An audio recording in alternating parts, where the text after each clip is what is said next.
Casa presenta.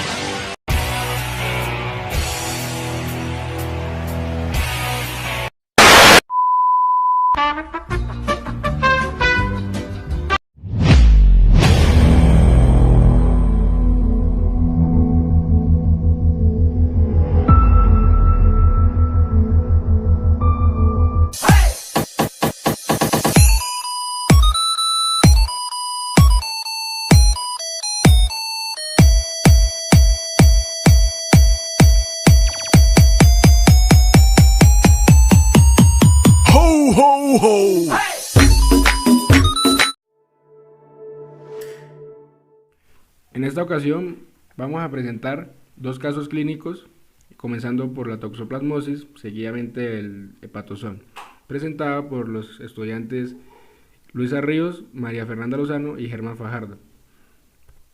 En este caso obtenemos un artículo científico de dos casos de toxoplasmosis felina, tomando simplemente el primer caso.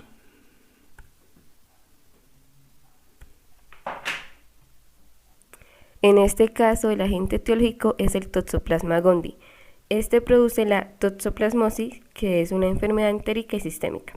Sus hospedadores definitivos son los felinos domésticos y silvestres, y los hospedadores intermediarios son los mamíferos, las aves y humanos.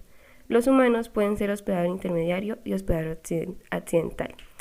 En el hospedador intermediario no le suelen dar gran problema, pero en el definitivo sí, ya sea aborto, daño ocular, etc.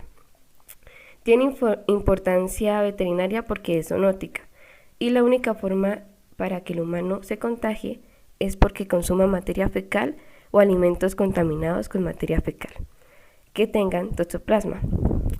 El Toxoplasma gondii proviene de un roedor Cetinodactylus gondii, que en este roedor fue donde se descubrió el toxoplasma. También se llama toxoplasma porque tiene forma de arco y en griego se le dice taxón. Este agente etiológico tiene tres formas infectantes. La primera son los oquistes esporulados.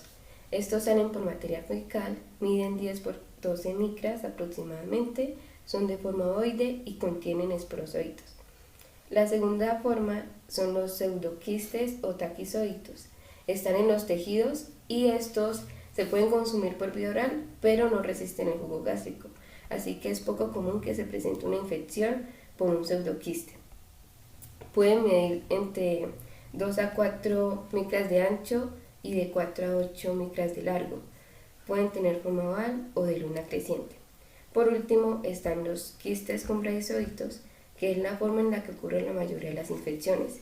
Poseen un diámetro entre 10 y 200 micras y contienen miles de bradyzoitos, los cuales persisten durante la vida del hospedero en los diferentes tejidos y estos sí resisten el jugo gástrico. Bueno, en el caso del ciclo hay una parte enteroepitelial que solo se da en el hospedador definitivo y una extraintestinal que solo se da en el hospedador intermediario. Entonces, el ciclo va por fuera del hospedador definitivo, donde está la esperogonia. De aquí pasa a ooquiste esporulado, donde el gato se contagia por vía oral. Este quiste se desenquista y comienza la esquizogonia, en el cual el esporozoito infecta una célula intestinal y se forma el esquizonte, con los merozoitos, los cuales son liberados de la célula intestinal. Al ser liberados van a volver a infectar otra célula y se van a formar los macrogamontes y el microgamonte. El microgameto fecunda el macrogameto y se forma un cigoto. El cigoto sale en materia fecal y vuelve y comienza el ciclo. Este ciclo fue directo. Entonces, relacionando el caso clínico con el ciclo biológico de este parásito, la única manera de que el gato se pueda haber contagiado por toxoplasmosis fue por la ingesta de heces con oquistes esporulados de un gato infectado, puesto a que este fue llevado a la peluquería de gatos y 2 días después empezó a aparecer signos y síntomas. Ya con lo explicado por la compañera, podemos relacionar y dar a conocer los signos y síntomas que este gato presentaba. El caso nos hace saber que era un gato de raza persa, un macho de 6 años de edad, el cual siempre ha vivido en una vivienda sin acceso al exterior. Este estaba vacunado y desparasitado adecuadamente. Se alimentaba exclusivamente de comida comercial desecada. Según la anamnesis que se le preguntó al dueño, a los 2 días de acudir a una peluquería para gatos, los propietarios observaron que se escondía y dejaba de jugar. Al día siguiente presentaba vómitos, anorexia y debilidad generalizada. En cuanto a su cuadro clínico, presentaba una fiebre o una temperatura de 40 grados centígrados, presentaba dolor abdominal difuso, se apreció una clara ventroflexión del cuello y dentro de su examen clínico se le practicó un examen neurológico en el cual se observó paresia y ataxia del torso posterior, mientras que los pares craneales, la propiocepción y los reflejos espinales estaban mantenidos. Su bioquímica sanguínea mostró una marcada elevación de creatininasa y el resto de parámetros permanecían dentro de los límites normales. Se le practicó una ecografía abdominal donde se observaba un hígado con parénquima ligeramente hipoecogénico con respecto a la grasa falciforme y los vasos portales marcadamente hiporcogénicos. Gracias a estos exámenes, en este caso, se confirmó la presencia de Toxoplasma gondii, con los resultados de serología, ya que presentaba una elevación de inmunoglobulina G e inmunoglobulina M. En este caso, los signos y síntomas se asociaron a toxoplasmosis, puesto que el gato solo se pudo haber contagiado vía oral para contagiarse de este parásito, lo cual provoca una acción traumática de penetración en las células intestinales, ya que pues, el parásito lo que hace romper, por así decirlo, estas células, lo cual explica los vómitos y los trastornos intestinales como la anorexia, su ventroflexión en el cuello por la pérdida de apetito, ¿no? Es decir, su baja condición corporal o su baja de peso es provocado por los taquizoitos, ya que también provocan, en este caso, el dolor abdominal por el mismo rompimiento celular en las diferentes reproducciones al interior y exterior de las células intestinales. Las anormalidades en el examen neurológico, como la paresia y la ataxia, puede ser posiblemente por la presencia de este parásito hematófago en torrente sanguíneo cerebral o en algún órgano que comprometa el sistema locomotor. Cabe resaltar que en este caso no se hizo mucha énfasis en este tipo de examen y en su resultado. En cuanto a la elevación de la creatininasa, es el resultado de la infección causada por el parásito y sus respuestas inmunitarias. En cuanto a las ecografías y lo que se observó, se puede deducir que es debido a que los taquizoitos se encuentran también en vías linfáticas, como la vena porta o tejidos hepáticos, los cuales pueden ir a tejidos por vía linfática o por sangre. Esto permite que haya una infección en el hígado marcada, siendo este también causante del dolor abdominal que presenta el individuo. El páncreas se ve afectado hasta un 84% más o menos de los gatos con toxoplasmosis clínica. En ellos provoca necrosis pancreática focal, con efusión abdominal y dolor. Las elevadas concentraciones de inmunoglobulina E y M se debe a la acción antigénica provocada por estos, lo que lleva a la alta producción de anticuerpos en la sangre. También se pudo haber debido a que la toma de sangre se la tomaron a los 7 días, que es donde se forman en altas cantidades este tipo de anticuerpos o inmunoglobulinas. En la química sanguínea, los niveles de inmunoglobulina M son más sensibles para detectar una infección activa, ya que se produce, como ya lo comenté, un aumento a los 7 a 14 días. En cuanto a prevención, en este caso, para los animales se pueden tomar medidas como no administrar carnes crudas a los animales, prevenir la caza de pájaros y roedores por parte del gato, cambiar diariamente la cama de los gatos domésticos y utilizar desinfectantes. Esto para evitar la esporulación de oquistes que en condiciones óptimas de temperatura y humedad ocurren en 24 a 72 horas.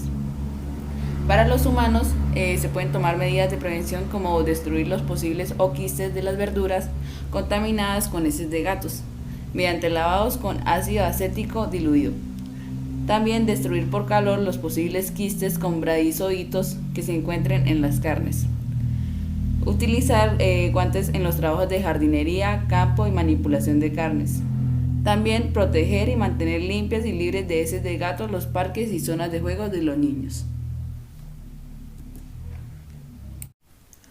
Continuando con el tema de la asignación, se va a presentar un caso de hepatozoonosis, el cual fue presentado en la ciudad de Cúcuta Y pues en este artículo se encuentran dos casos, vamos a tomar solo el primero, que fue, pues como ya lo dije, en la ciudad de Cúcuta.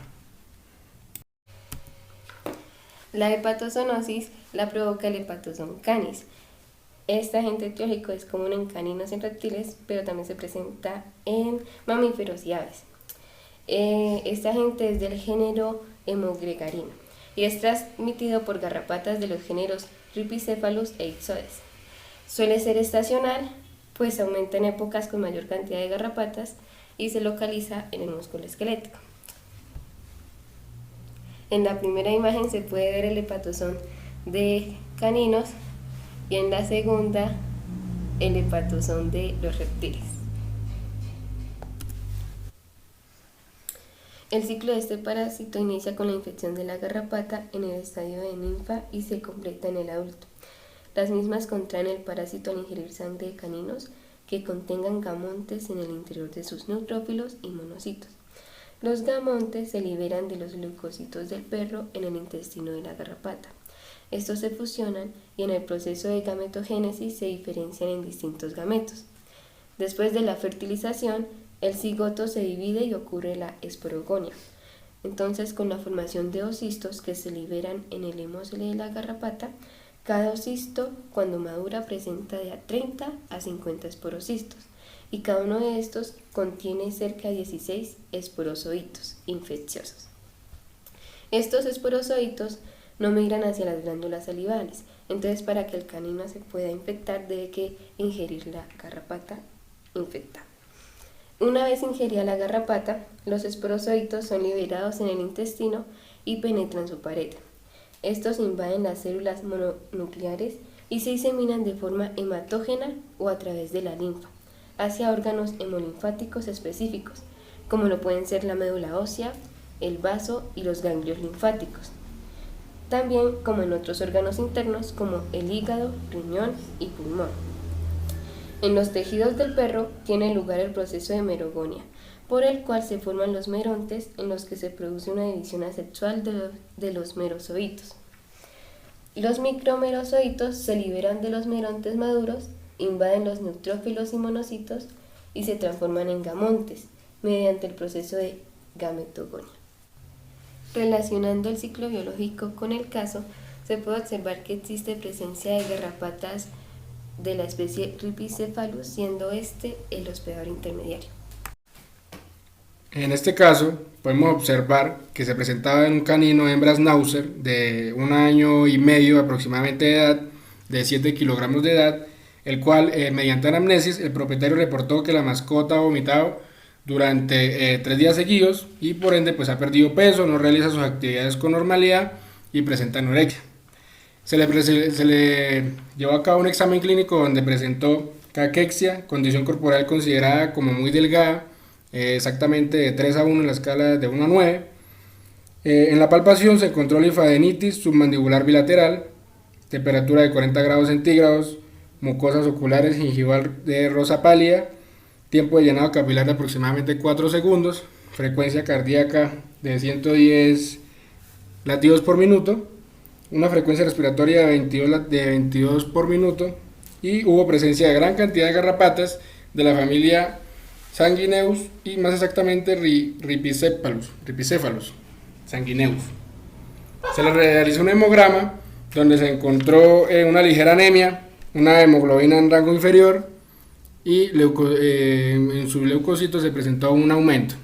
La neutrofilia en un rango de 50-70% se encontró al 96%. La transminasa y creatinina fueron normales.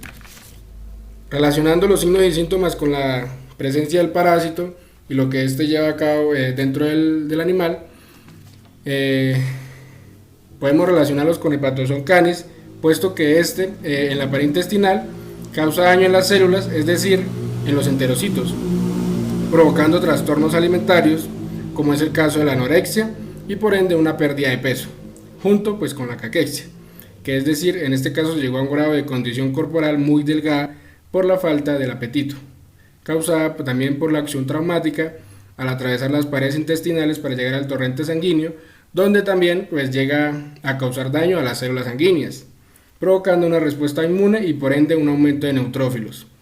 Lo podemos observar cuando los leucocitos, esto lo que conlleva es una fiebre mayor de 40 grados centígrados y por ende esto también provoca problemas respiratorios.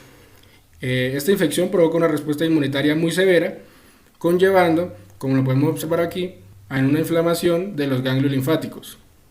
La anemia también está relacionada con la disminución de la hemoglobina, puesto que en la médula ósea se inmunosuprime y al inmunosuprime se inmunosuprime también la formación de glóbulos rojos, es decir, se reduce. Empeora el cuadro de sangre porque el parásito está destruyendo las células y pues existe la presencia de la garrapata, la cual consume o va succionando la sangre y lo que está también relacionado con el cuadro clínico. En este caso podemos observar que se presentaba en un canino hembra Schnauzer de 1 año y medio aproximadamente de edad, de 7 kilogramos de edad, el cual mediante anamnesis el propietario reportó que la mascota ha vomitado durante 3 días seguidos y por ende pues ha perdido peso, no realiza sus actividades con normalidad y presenta anorexia. Se le llevó a cabo un examen clínico donde presentó caquexia, condición corporal considerada como muy delgada, exactamente de 3 a 1 en la escala de 1 a 9. En la palpación se encontró linfadenitis submandibular bilateral, temperatura de 40 grados centígrados, mucosas oculares gingival de rosa pálida, tiempo de llenado capilar de aproximadamente 4 segundos, frecuencia cardíaca de 110 latidos por minuto, una frecuencia respiratoria de 22 por minuto y hubo presencia de gran cantidad de garrapatas de la familia Sanguineus y más exactamente Rhipicephalus sanguineus. Se le realizó un hemograma donde se encontró una ligera anemia, una hemoglobina en rango inferior y en su leucocitos se presentó un aumento. La neutrofilia en un rango de 50-70% se encontró al 96%. La transminasa y creatinina fueron normales. Relacionando los signos y síntomas con la presencia del parásito y lo que éste lleva a cabo dentro del animal, podemos relacionarlos con hepatozón canis, puesto que en la pared intestinal causa daño en las células, es decir, en los enterocitos, provocando trastornos alimentarios, como es el caso de la anorexia y por ende una pérdida de peso, junto pues con la caquexia, que es decir, en este caso llegó a un grado de condición corporal muy delgada por la falta del apetito, causada también por la acción traumática al atravesar las paredes intestinales para llegar al torrente sanguíneo, donde también pues llega a causar daño a las células sanguíneas, provocando una respuesta inmune y por ende un aumento de neutrófilos. Lo podemos observar cuando los leucocitos, esto lo que conlleva es una fiebre mayor de 40 grados centígrados y por ende esto también provoca problemas respiratorios. Esta infección provoca una respuesta inmunitaria muy severa, conllevando, como lo podemos observar aquí, a una inflamación de los ganglios linfáticos. La anemia también está relacionada con la disminución de la hemoglobina, puesto que en la médula ósea se inmunosuprime y al inmunosuprime se inmunosuprime también la formación de glóbulos rojos, es decir, se reduce. Empeora el cuadro de sangre porque el parásito está destruyendo las células y pues existe la presencia de la garrapata, la cual consume o va succionando la sangre y lo que está también relacionado con el cuadro clínico. El diagnóstico presuntivo fue de enfermedades causadas por patógenos hematófagos como Ehrlichia y Anaplasma. No obstante, el hepatozón canis fue considerado como posibilidad, aunque de menor prioridad, dado que aún no se habían realizado reportes en Cúcuta. Se empleó la prueba de SNAP 4D Plus para descartar enfermedades transmitidas por vectores. Esta prueba identifica los anticuerpos que se producen únicamente como resultado de una infección, como pueden ser por Dirofilaria imitis, Anaplasma phagocytophilum, etc. Con resultados negativos. En base a esto, se hicieron frotis sanguíneos con tinción hemacolor en el laboratorio de diagnóstico veterinario Labovet, pudiéndose constatar la presencia de un cuerpo ovalado en los glóbulos blancos, un neutrófilo con gametocito de hepatozón. Aquí lo podemos observar en la figura 1. No obstante, pues no se pudo confirmar por medio del PCR. Como tratamiento,